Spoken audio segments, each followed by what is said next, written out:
Europe 1, 7h18, Thomas Soto. Il a les yeux grands ouverts sur l'actualité et la politique. C'est le regard d'Yves Tréhard tous les matins désormais sur Europe 1. Bonjour Yves. Bonjour Thomas, bonjour à tous. Ce matin, vous mettez Donald Trump au tableau d'honneur et alors là, vous y allez franchement, puisque vous affirmez que Trump réalise le rêve de tous les responsables politiques français. Et oui Thomas, tout arrive.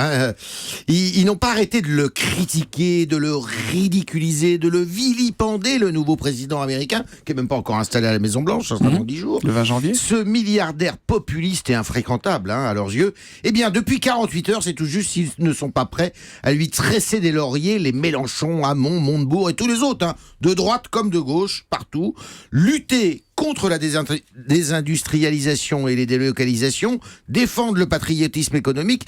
Ils n'ont que ces mots à la bouche, mais eux sont incapables de les convertir en actes. Pas Trump. Trump, pour lui, c'est simple comme un tweet. Quelle leçon! Comme l'évoquait hier ici même Nicolas Barret, l'envoi d'un tweet menaçant de Trump a suffi pour que la direction de Ford renonce à construire l'une de ses nouvelles usines au Mexique. Mieux, le constructeur automobile va réinvestir dans son fief du Michigan, sinon Trump promettait de le matraquer d'une taxe à 35%, et d'autres industriels d'ailleurs sont dans son viseur pour les mêmes raisons. Et c'est là que vous faites un parallèle Yves, avec le gouvernement français qui assiste au rachat des chantiers navals de Saint-Nazaire qui appartiennent aux Coréens STX par un groupe italien.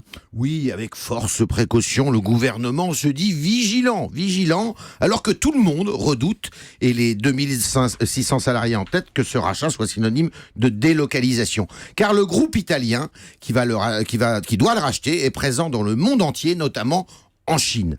Le pire, c'est que l'État français détient un tiers du capital des chantiers navals de Saint-Nazaire et dispose d'une minorité de blocage. Il a les moyens d'intervenir. Ce n'est même pas le cas de Ford avec l'État américain, puisque l'entreprise Ford est complètement privée. Mais au royaume du libéralisme, quand le patriotisme économique est en jeu, on ne plaisante pas. Pareil quand un géant industriel menace ruine. On se souvient qu'Obama a temporairement nationalité de General Motors pour relancer le groupe après la crise de 2008.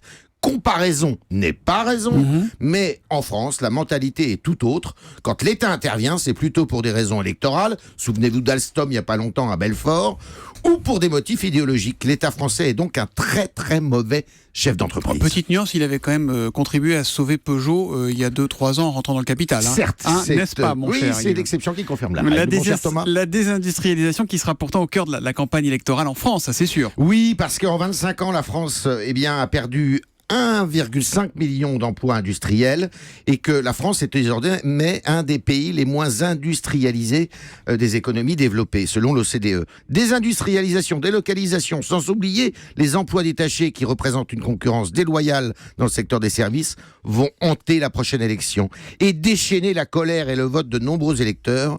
Espérons que ce ne soit pas pour le pire. Le pire n'est pas toujours certain. Tiens, une petite dépêche à la Banque centrale américaine qui semble ce matin plus réservée que vous sur Donald Trump et qui se prépare à relever ses taux plus vite que prévu face à ce qu'elle appelle l'incertitude considérable de la présidence Trump, la Fed, qui s'inquiète du grand flou de son programme économique. Et quand c'est flou, Yves... Et c'est qu'il y a un loup. Évidemment. Merci beaucoup Yves Tréhard.